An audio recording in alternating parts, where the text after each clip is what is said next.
Hello दोस्तों, नमस्कार। मैं हूँ रेखा उपाध्याय, हैं विद्या त्रिपाठी। आज हम दोनों जन मिलके एक बहुत प्यारा देवी गीत सुनाने जा रहे हैं। आप सबको अच्छा लगेगा तो जरूर बताना।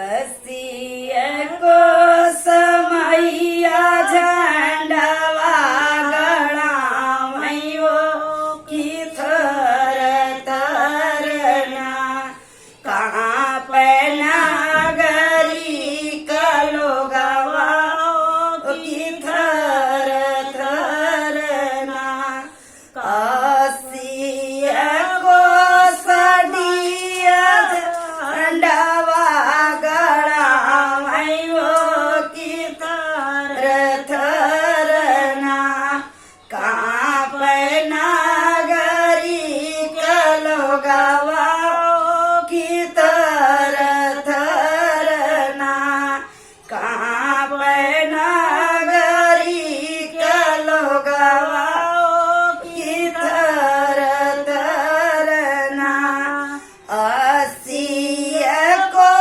सकल माई झंडवा गड़ावैयो की तर थरना कहाँ पे नागरी कलोगवा हो की तर थरना कहाँ पे नागरी कलोगवा हो की तर थरना असिया को सदुर्गा झंडवा गड़ावैयो की तर थरना कहाँ पे नागरी कलोगवा की तर थरना कहाँ पे नागरी कलोगवा की तर